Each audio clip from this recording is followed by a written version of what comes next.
Hello అండి, welcome back to my channel. ఈరోజు recipe egg సేమియా పులావ్. ఇలా సేమియాతో ఇలా ట్రై చేసి చూడండి, చాలా బాగుంటుంది. ఎప్పుడు సేమియా పాయసం కాకుండా ఇలా ఎగ్ వేసుకొని చేస్తే చాలా బాగుంటుంది, చాలా టేస్టీ కూడా ఉంటుంది. పిల్లలకి ఈవినింగ్ స్నాక్స్ కూడా ఈజీగా పెట్టొచ్చు. మరి దానికోసం ముందుగా ఒక ప్యాన్లోకి 1 టేబుల్ స్పూన్ వరకు ఆయిల్ వేసుకోవాలి. ఇలా ఆయిల్ వేడయ్యాక దాంట్లోకి 1 కప్ సేమియా వేసుకొని బాగా ఫ్రై చేసుకోవాలి. సేమియా అనేది గోల్డెన్ బ్రౌన్ కలర్ వచ్చేంత వరకు ఫ్రై చేసుకోవాలి.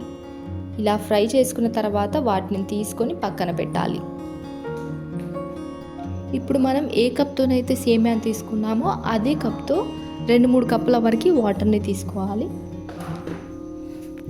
వాటర్ అనేది బాగా వేడైన తర్వాత అందులోకి మనం వేయించి పెట్టుకున్న సేమియాని కూడా వేసుకోవాలి. ఇలా సేమియా వేసుకొని కలుపుకోవాలి, లేదంటే ముద్దలు కట్టుకుని. ఇలా వేసుకున్న తర్వాత సేమియా అనేది 70% ఉడికితే సరిపోతుందండి, మరీ మెత్తగా అయితే బాగుండదు. ఈ విధంగా వీడియోలో చూపిస్తున్నట్టుగా సరిపోతుంది, పలుకుగానే ఉంటే బాగుంటుంది. ఇప్పుడు వాటిని వడగట్టేసి పైనుంచి చల్లని వాటర్తో వాష్ చేసుకొని పక్కన పెట్టుకోవాలి. ఇప్పుడు ప్యాన్లోకి 1 టేబుల్ స్పూన్ వరకు ఆయిల్ వేసుకొని 4 గుడ్లను బ్రేక్ చేసుకొని వేసుకోవాలి. ఇలా వేయగానే మనము కదిలించకూడదండి, ఒక 2 మినిట్స్ అట్లా వదిలేసేస్తే బాగుంటుంది. ఇప్పుడు ఒకవేళ అప్పుడే కలిపామంటే దాన్ని చిన్న చిన్న పీసెస్ కింద అవుతుంది.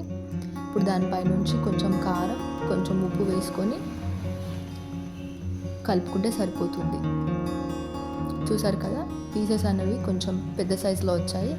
ఈ విధంగా బాగా స్మెల్ పోయేంత వరకు కొంచెం ఫ్రై చేసుకొని పక్కన పెట్టుకోవాలి.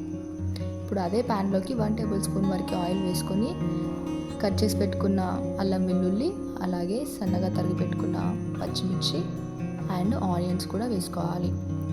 కావాలనుకుంటే ఇందులోకి మనం వెజిటబుల్స్ కూడా వేసుకోవాలి. నేను ఇక్కడ క్యారెట్ అండ్ క్యాప్సికమ్ వేసుకుంటున్నాను. ఈ విధంగా బాగా ఫ్రై చేసుకోవాలి.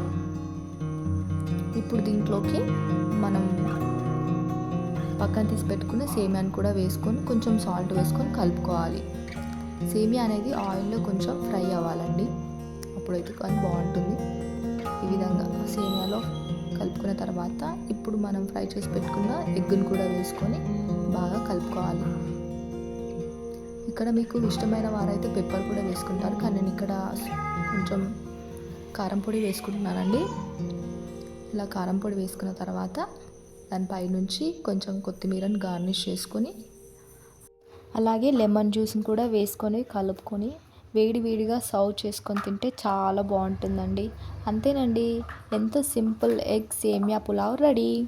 ఈ వీడియో కనుక మీకు నచ్చినట్లయితే లైక్ చేయండి, షేర్ చేయండి, సబ్స్క్రైబ్ చేసుకోండి. Thanks for watching. Bye bye.